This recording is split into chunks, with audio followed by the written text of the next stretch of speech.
everyone, welcome back to Tech DIY's playground session. This time we are playing around with R2DBC, yes, reactive relational database connectivity. And this whole session is divided into these key sessions and key sections, and you can at any point of time you can jump to those sections and you can enjoy learning. So, what does R2DBC? And for this session, we are using Spring Guides R2DBC tutorial. So, basically, what is R2DBC? R2DBC is a reactive relational database connectivity API, and it has got support for most of the relational databases out there except Oracle, because Oracle's team is working on asynchronous database connectivity API, which is still under development. R2DBC, a community effort led by a team from Pivotal and other companies. It has drivers for Postgres, H2, MariaDB, MS SQL, DB, etc. And for the sake of learning, you can see we have placed the cards for shortcuts. Whatever shortcuts we are going to use, we have placed the cards at right places, so you can check and enjoy the ride. Yeah, and here we are on our Spring initializer page, and we are adding the R2DBC dependency there. And with that, since it is reactive project, so we need to have the Spring Boot reactive and H2 database we are adding. Apart from that, we are going to use Lombok also in this session, so we are adding Lombok, and if required we may use Spring Webflux if we create a reactive Spring endpoints or API, then we are keeping it. We will see as time permits, we may create that as well, but mostly our focus would be on R2DBC connectivity, and how we can utilize that.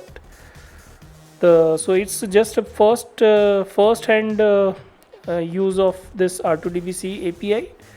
So yeah, we are going to have Java 8 in this, and we are building our project as Maven project, and we are giving the name as Spring 2 R2DBC demo. So that's it, and yeah, that's pretty much of it. And I guess I told whatever is there in this session, most of the things. So first of all, while this is loading, the initial setup is happening. So what and why asynchronous?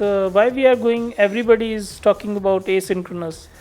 What is so much important? So basically, guys, with the invent of multi-core processors, earlier Java word was still under multi-threading concept. Now the process of multi-core has came, and with the invent of multi-core, now the languages are have become more asynchronous.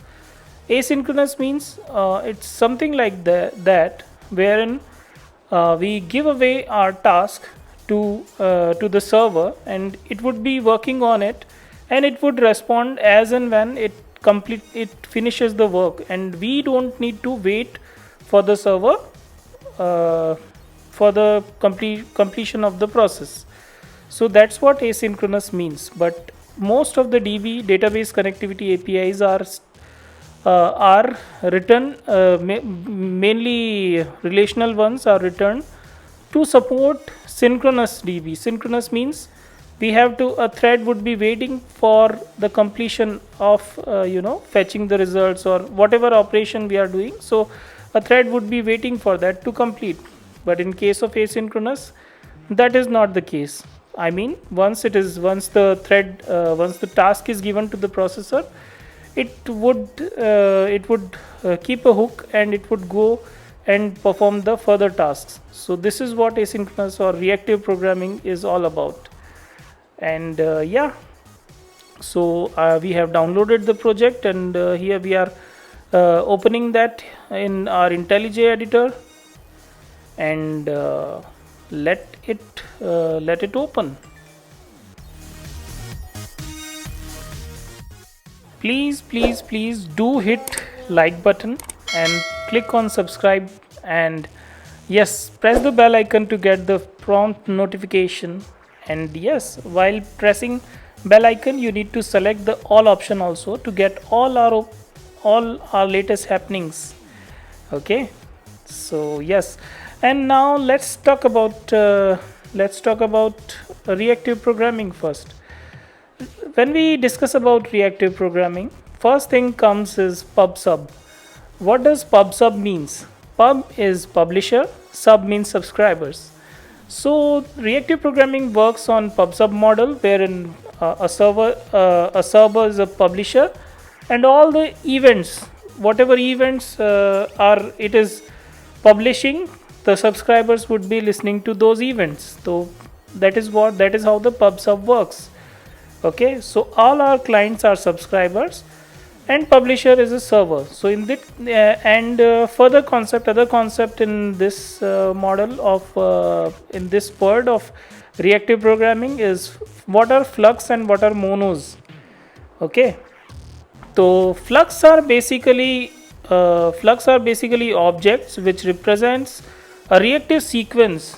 When we say reactive sequence of 0 to n numbers, when we say reactive sequence means it can be up to any number, and the just like a stream, it would be returning from up to numbers, and it would be refreshing those also.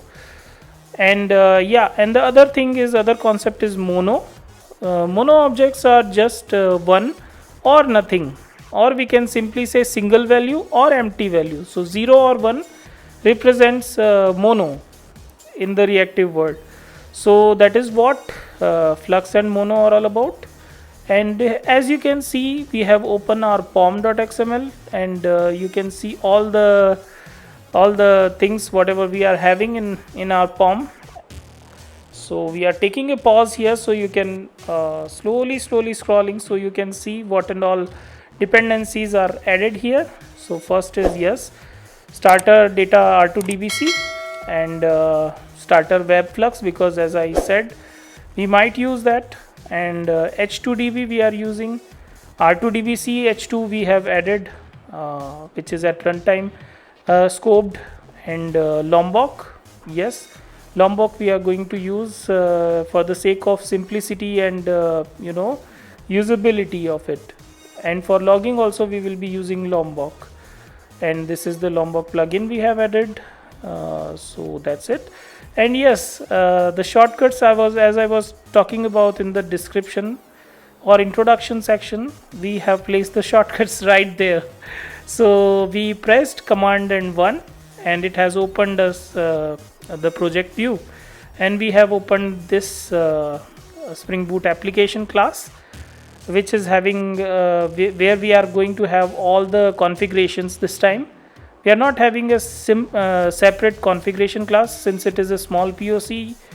So all that bean injection stuff we would be doing here itself.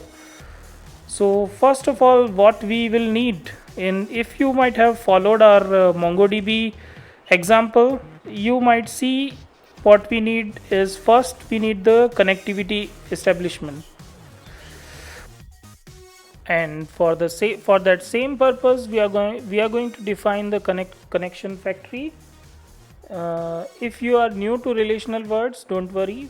For creating the relational database, I mean connecting to the relational database, first thing is we need the URL, host name, username, password, those things, all those things. Setting up all those things is done using connection factory. Okay, so that same bean we are going to inject here. So we are going to have the connection factory initializer, and that would be we would be annotating it with the at bean annotation, so our Spring context can load that particular this particular initializer bean, and we are going to have this connection factory, and it would need a connection factory object, so that is what we are passing here. So here we need to have the connection factory, and inside that connection factory we need to define, if we in since it is the H2 database, so most of the things are automatically configured, and here so that's why we don't need the to pass the username and password and those details. But if we are using any other database other than H2, then we need to define those things with the class, with one class, that is at configuration properties. We can define that there, and we can inject those properties here. And we have initialized the initializer, created the initializer object, and setting the connection factory with what and all we will need is we need a connection factory, as I said, and this initializer would be initializing the connection factory and setting up the data source. So we are having database populator. Okay, this populator is nothing but our here we need to pass our repository object, so that repository we are going to write later. So and that would be populated by resource database populator. Okay, so what we are going to do is we are going to have a schema.sql class, which we will create the DDL scripts, which is having the DDL scripts, and when our server is up, it will create all the tables and whatever we need, and set those things up for us. And this is a basic connection factory initializer we have created. It will give us the connection factory object. And initially I wrongly mentioned the name, so I have corrected that and passed that object there. And now what next? The next thing is, what next? So what we have done is we are going to create another class. So this time again we are for keeping the things simple. If you guys are following me right from the beginning, then you might be knowing that most of my examples are related to blogs. So this time also I came up with blog idea, because keeping the simple or same use case will keep the explanation easy. So that way I can save my time in explaining the use case. I don't need to explain the use case again and again, and blogging is the simplest use case. So I have created the blog class. It will be having ID, it will be having topic, and as usual it will be having content. And this ID again would be generated from R2DBC. So yes, I would annotate it with at ID. And as you can see in line number 6 and 7, we have used Lombok's add data annotation and add toString annotation. What does that data annotation do? You might be already knowing that. Add data would be generating our getter setters and all the things, all the sentry things, whatever we need. This add data annotation do for us. Okay, so you can imagine in these 14-15 lines of code, our whole model object is done. And and that's what the beauty of using Lombok. Okay, so yes, our model is ready. Now what else? If we need to add the interface, repository interface, okay, and that should be extending the CRUD repository. If we extend the CRUD repository, and if you have followed the JPA tutorials, then you might be knowing with at repository, all the basic basic operations like find by ID, find all, those would be automatically injected in our code. We don't need to write a single line of code after this. Okay, so and since it is a reactive one, so we are going to add reactive CRUD repository. And as you might have observed in previous Mongo example also, and most of the time in normal JP also, we used to pass it the model and its ID object here in the generic parameters for this for our repository. So that's what and since we are having id as a long, so we need to pass that type there in the interface uh, under that reactive crud repository. So we have passed blog and we have passed long, and that's it. And now we are going to have a simple query here, and this query we will write for one example. We will take find by content or find by title or find by topic, sorry. So that is what we will do. And here, okay, we are navigating away to to the repository or to the main our main class. So we are going to main class and we will do the rest of the things, I mean setting up. And since it is the initial setup, so what I'm going to do is I have decided to cover only the cover this example via command prompt, command line runner. So that also we will do here. Excuse me.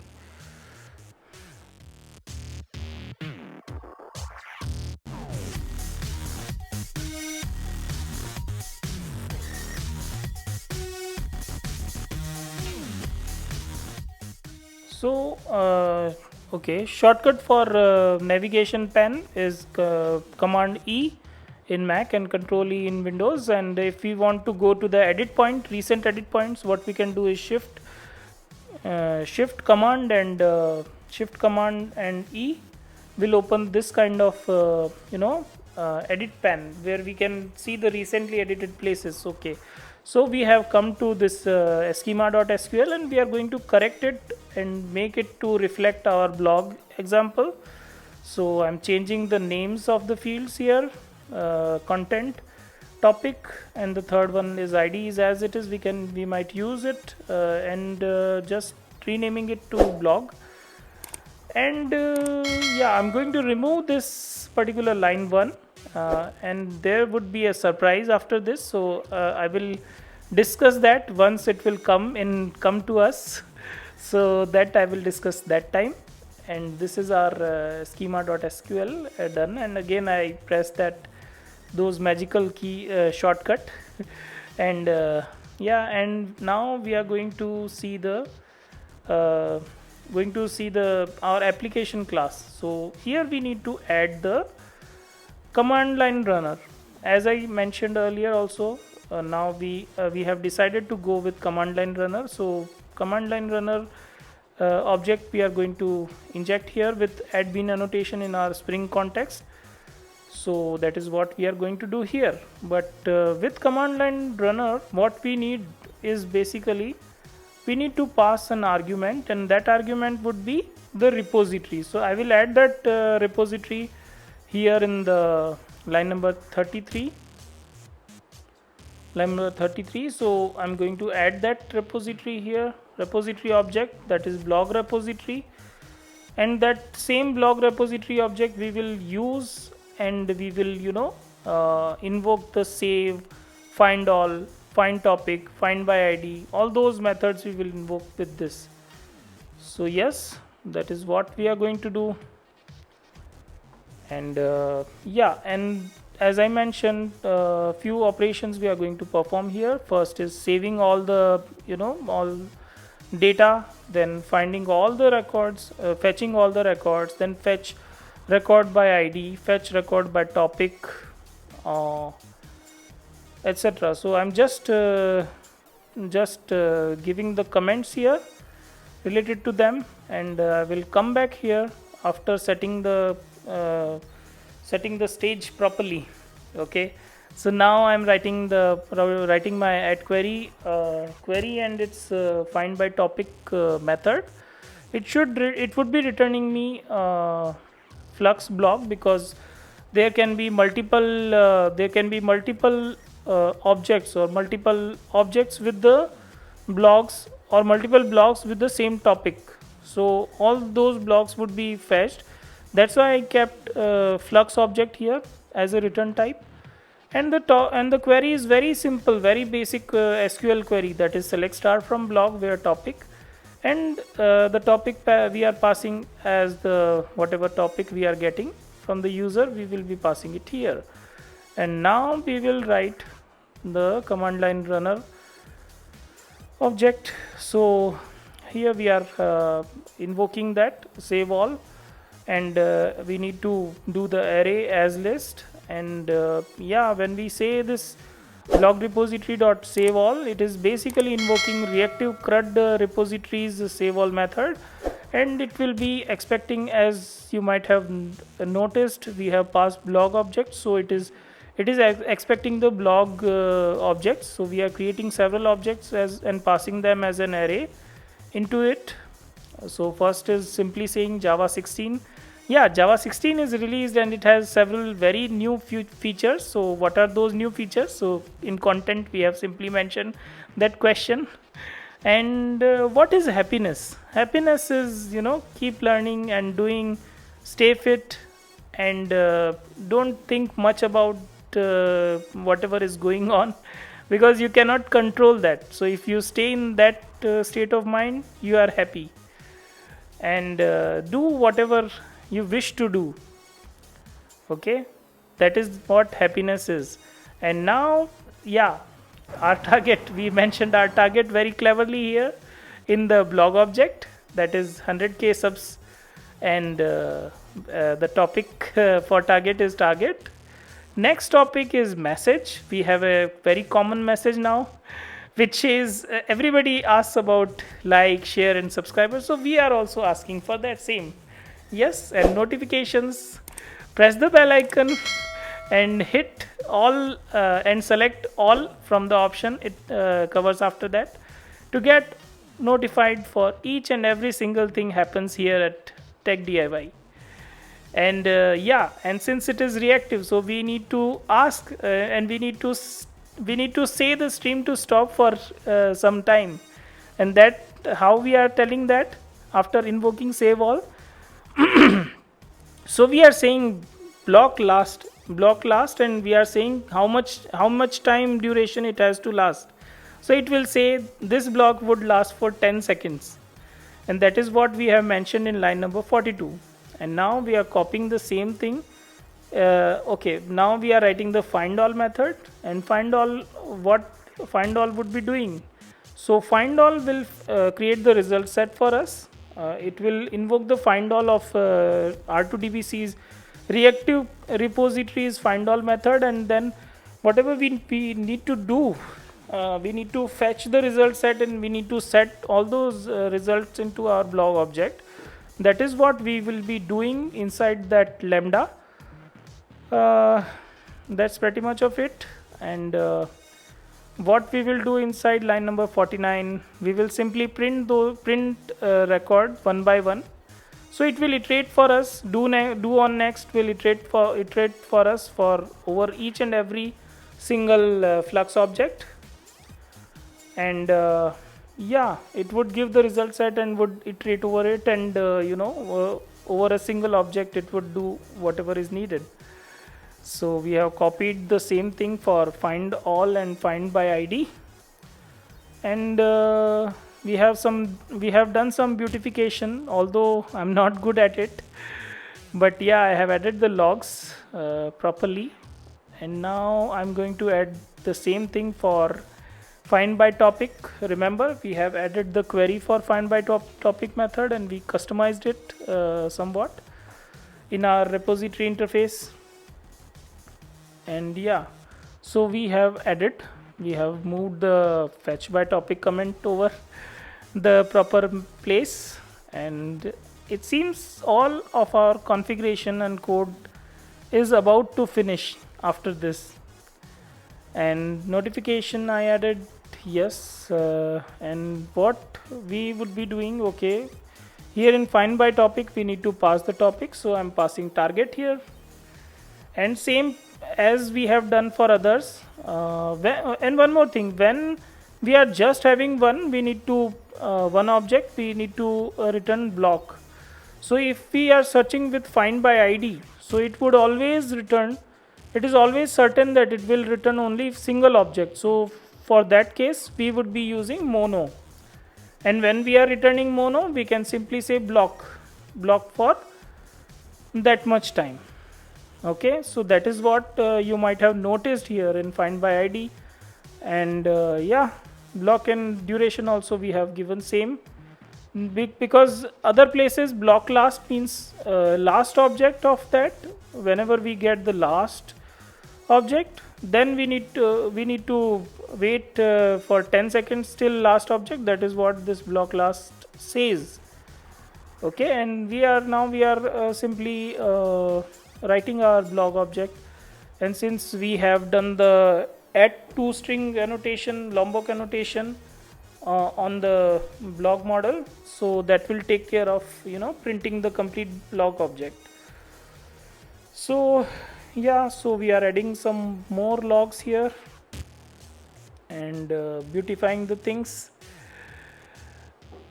One caution here is, although R2DBC is launched, but yet it is in, we can say like it is in beta version, but still it is very promising, and it might be the future also. So that is why more and more drivers are going to be added into this list of DBs, supporting DBs for R2DBC. And yeah, and it supports transactions, it supports many things, and there is a good read. This time I have added one section, references and good read, so I kept Belding's link there. So Belding has published very good article on this, so you guys can go there in that URL and you can check that good read. It has covered everything, it has covered even transactions, all the things whatever related to DB are covered into that article. That's very good article. And as I said, yeah, find by topic, so that is what we are printing it here. So yes, target is the topic which we are going to show with find by topic. That's what our object also says. I think it is done. All the code is done, logs are also done. So let's try to run it. And if you are doing Gradle, then with Gradle also the command for running is Gradle and then Spring Boot run. And with Maven also the command is mvn Spring Boot :run. So that way we can run it, or we can package it. And since it is a command prompt command line runner, so we can package it as a jar and we can run with java -jar option also. And the jar would be available before running that. If we are doing through that java -jar, then we need to first package it. So for packaging, the command would be mvn clean package, and the generated jar would be present inside the target folder in our project structure. So that's pretty much of it. And yeah, and as I mentioned earlier, command E, and we are here in the mvn Maven panel, Maven view. And yeah, either we can select from life cycles, single one by one, like clean, then like that we can do, or we can simply click on M and we can do the clean install package or whatever operation we want to do. We have done here simple Spring Boot run. So it will bring our application server up, and it will show the console. Okay, something went wrong. And as I was telling about the surprise, so this is the surprise, guys. We have got one exception saying table or already exists. So why it happened? Why it has happened at first place? It has happened because we are having test also, Spring test also in this project. And whenever our Spring context is loading, that time always it will try to create a table, and then it will try to do the create the table, and will do all the operations on that table. Now first the Spring test will run whenever we do run server run, then or build. So this will happen while build also. So for those cases, what will happen is whenever we do like that, Spring test would run first, and it will create the DB. Okay, it will run the DDL scripts, and then it will again try to run the again when actual application comes, it will again try to run that one also. So that's where I stuck, and I found the resolution on the Stack Overflow. I have shown that link also. Yeah, this is the link, and this is the proper solution I thought is more better, because here what we are doing is we are adding drop table if exist. So what it will do, drop table if exists, so it is saying like every time a new context or a new Spring context is loaded, we need to have a fresh table. It should be when test will run, it will create a table, and then when our application context will load, that time also it should have a fresh table. And when we say if exists, so it will drop that earlier table while which was created while our test context. It will delete that table or drop that table, and it will create a fresh table for us for the new context. And yeah, that's pretty much of it. Now as you can see, all the things are coming in the logs. All the messages, whatever messages we have given, are coming in the logs. But the as I mentioned earlier also, logging is not my cup of tea. But yeah, I kept a log in every single line, and that is actually not needed in this case. So I'm removing from the places where it is actually not needed, and correcting that logging thing and beautifying, trying to beautify for you guys. Come on, you can still give me a subscribe and hit that bell icon for my work. Okay, so yeah, and I have done all that, and I started the server again. Hopefully this time it should have a better look. All the okay, oops, I forgot to close the earlier one, and I started again, so that's why it came, and I closed the earlier one now, and now the application is starting again. Yes, as you can see, find all results, all the results of find all are together, and find by topic, find by ID, they are separated by this equals line. And yeah, and that's pretty much of it. I'm asking for target 100k subs. Yes guys, and this is what I was telling about. These are the Goodreads, or this URL for this particular page I will provide in the description section. It covers R2DBC setup with a reactive web even. So if you want to pursue further, you can see transactions here, as I was telling. So it's very good example. You can follow this up. Apart from this, I have, as I mentioned earlier also, the base for this whole tutorial was Spring Guides, accessing data with R2DBC article. So you can look for this as well. And yeah, that's pretty much of it. Thanks for watching guys, and like, share, subscribe, and lots of hearts who subscribes this channel, and press the bell icon for and select all for all notifications. Stay safe, enjoy life, enjoy working, enjoy, keep learning, keep doing. Bye.